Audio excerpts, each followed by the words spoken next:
It's hard to believe. We came into the season with the goal of having the opportunity to compete for a Final Four. And then once you get there, you're competing for a national championship. And I really thought that we had the pieces to do that. And then when Asia Taylor's rehab is a lot longer than what we had anticipated, it wasn't as quick as we had anticipated. And the next thing you know, she's not going to be able to come back. Tia Gibbs was the same way. Both of those young ladies, we were anticipating to be back for the first practice. And then they're not. So now there's two players that both had started an extensive amount. And then you go into 8 games into the year, 11 games into the year, and Shante Dyer tears an ACL. Now we're down another post player. And it was starting to get real thin. And, we played okay, but not great. Lost some tough games. And then we started to gel and get some things going. And then Monique Reed goes down after our Marquette game and tears a little a cartilage in the same knee that she had injured a year before. And she had that microfracture surgery that Greg Oden has had. And, just her ability to be able to come back and play was something we knew it was going to be a limited amount of minutes. We were going to have to make sure we didn't put her out there in practice too long. And she was doing okay until she went down. Then she misses 3 weeks.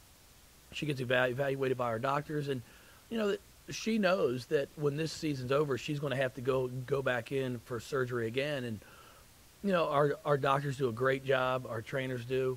And basically told her, we can do it now, and then you're finished. Or you can just try to play, see how you handle the pain, and finish out the year. And Monique, there was no question in my mind what she was going to do, and that was she wanted to come back and play. And we've really tried to do a good job of playing her in games, not playing her in some games. I had a lot of my staff when we went up to play at Syracuse with a chance to finish outright third in the league. I told them I'm not playing her. I knew we had secured a double bye, and you have to be in the top 4 to do that. But my thoughts were, if we can give her an extra week of rest, that's what we're going to do. And we did, and I think it helped her in the long run.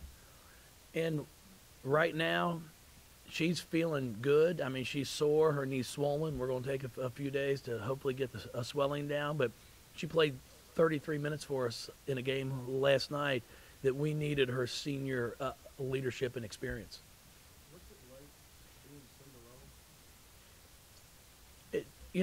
Nobody expected us to be here, and that's the fun part of it. And, as I've said before, I'm fortunate enough to have experienced this before, but it's all about the players.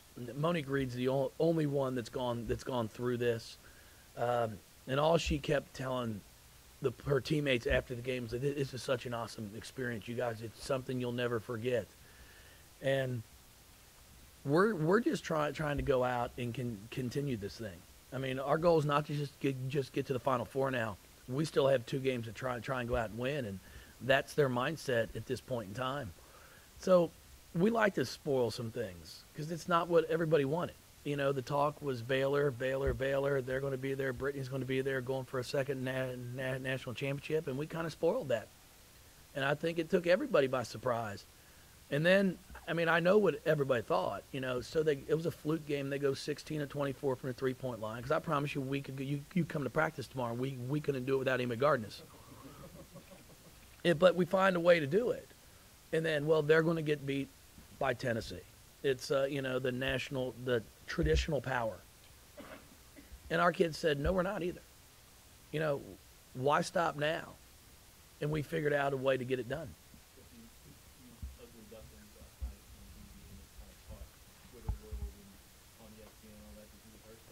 No, I didn't rehearse that at all. It's just the feeling we got.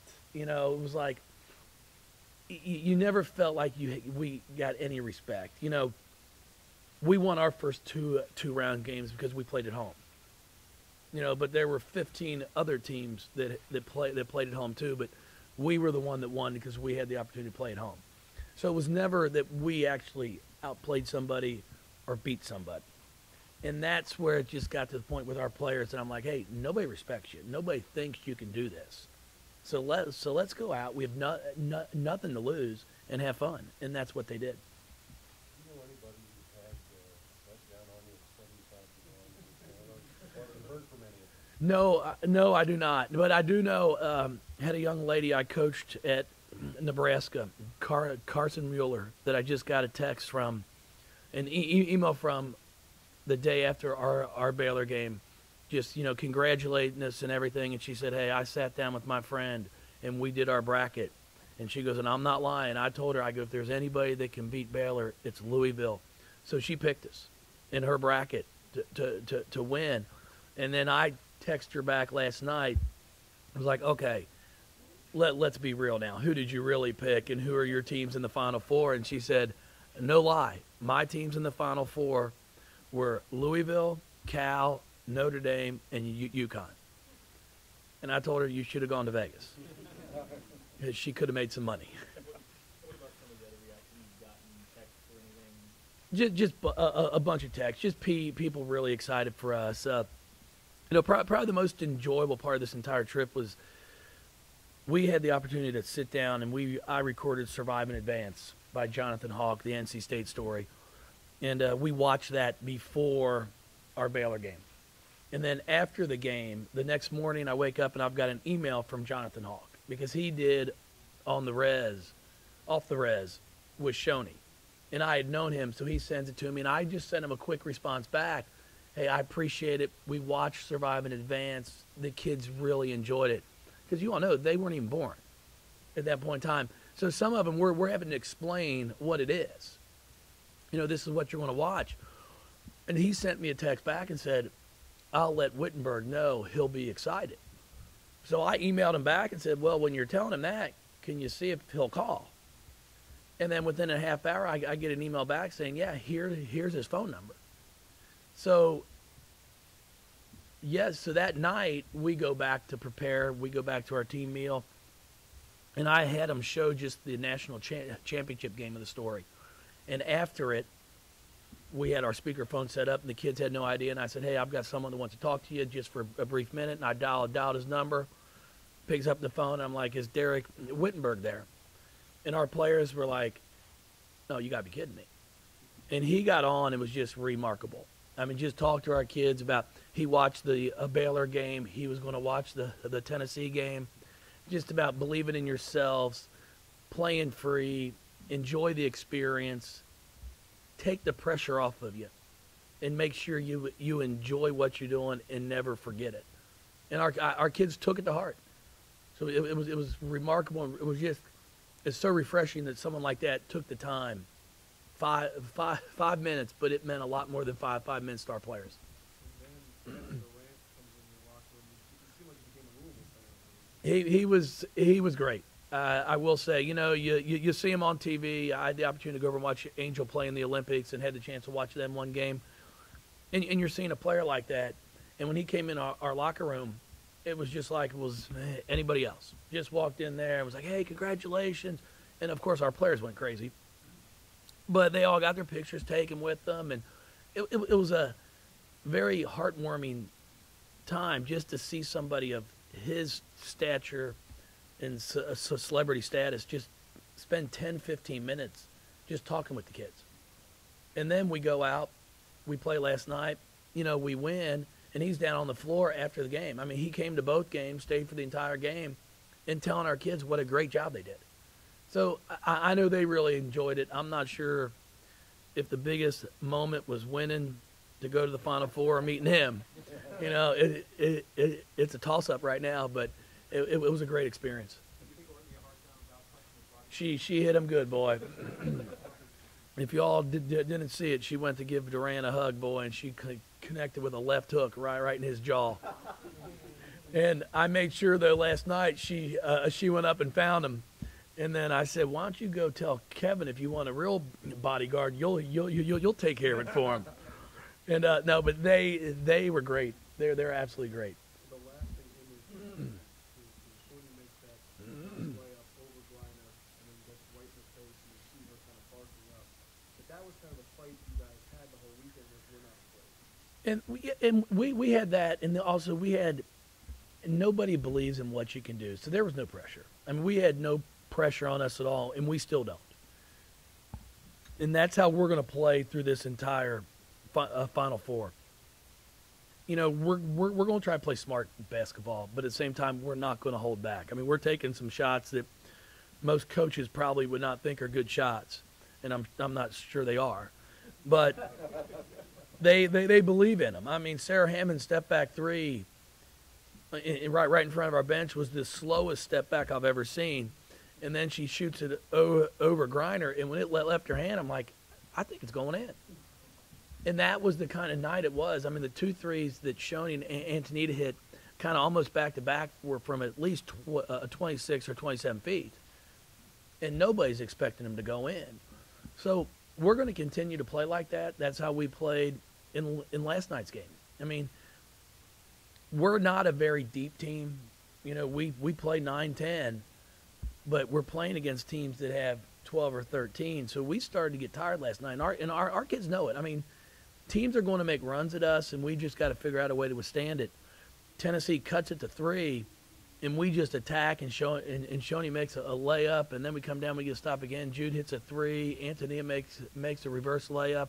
But we just kept attacking it instead of worrying about, okay, we have the lead. We just have to maintain it. You always talk about getting there as a program or being there as a program. To do this, to have all the national attention, is that how you get there? Oh, for sure. You know, you've got to be able to perform. And I think we've shown people now we are a program. It's not just a one team. It's not just this is what the 09 team did, and that's as far as they're going to go. I mean, you're looking at a program now that's been the two Final Fours in 5 years.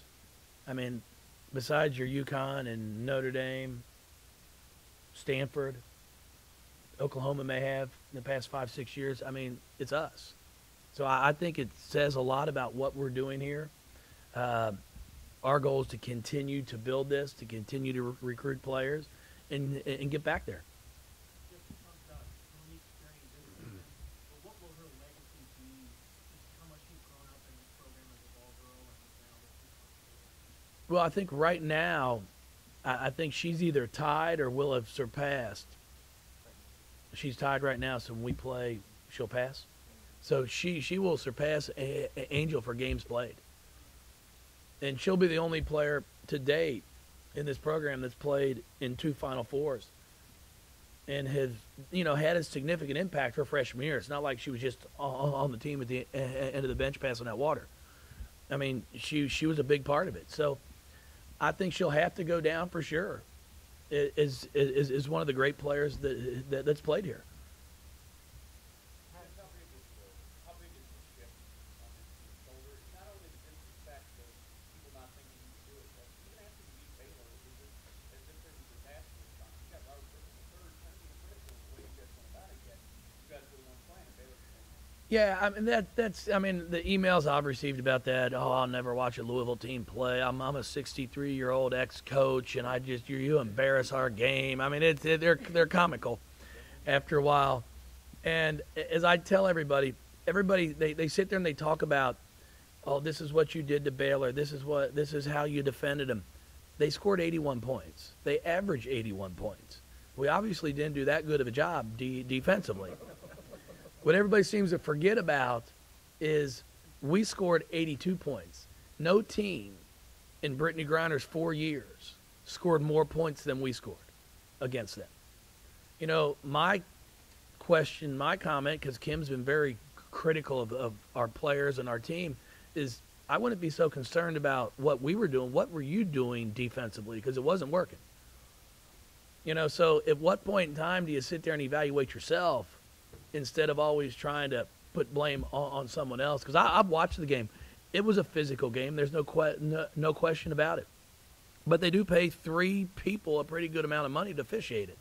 So, you know, our kids were out there trying to compete, trying to be get in her space, trying to make it as difficult as we possibly could for her to score, and we did a great job of that. No, I know. I mean, I got my technical foul because I was outside the coaching box. They said, but I did learn that you can run up and down and rip off your clothes, and it's okay. I mean, so I did. I told him. I said, I'm just going to go out and buy about 4 or 5 sport coats and just start tearing them off one after another, and it's okay. But it's something. I learned from that too. It probably wasn't very smart, but I'm thankful to our players to be able to step up there. And Monique made 2 unbelievable free throws after she just about airballed that first one on the 1-and-1. She stepped up confident and makes both of them.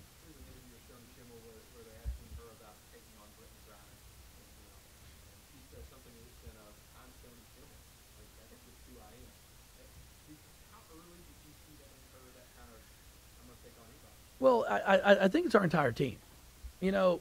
Granted, we're having a lot more. We've had a lot more success these past 2 games when you're talking about the Baylors in Tennessee than we have against Notre Dame and UConn. But our kids are starting to believe in themselves, and they're realizing you have to have a little bit of an edge if you're going to compete against these great programs.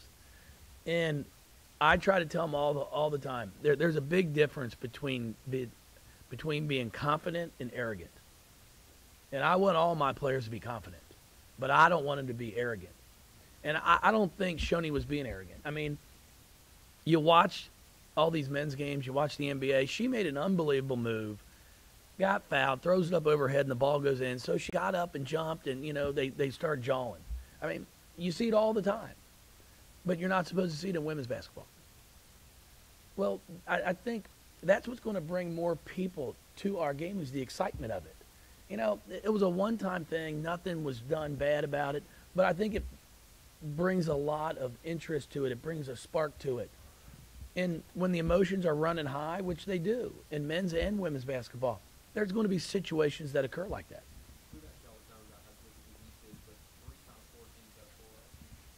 No, I mean, it's 3 out of 4, and it's really 5 of 8. When you got 2 men's teams playing in it too, so I think the Big East speaks for itself. It reminds me of '06 when I was at Maryland when we had 3 teams from the ACC in the Final Four that year. So it's fun because you get to see people that but at the same time, the beauty of the NCAA tournament is you're normally getting the opportunity to play someone you haven't played before. So we'll get the opportunity to play Cal in the first semifinal game, and if we're fortunate enough to be able to pull out a win with that, then we know we're going to be playing either Notre Dame or UConn. So what does Cartagena look out for? They're a great rebounding basketball team. I think they had 27 offensive rebounds against Georgia in their regional final game. They're relentless, very strong. They have a great 2-guard that is their leading scorer. So we're going to have our hands full. We're going to let our kids relax today, and then we're going to practice tomorrow. We're flying out tomorrow. So there's really not a bunch of rest, but we're going to have try to get it as much as we can, and then we'll really start preparing and putting our game plan together. Thank you, everybody.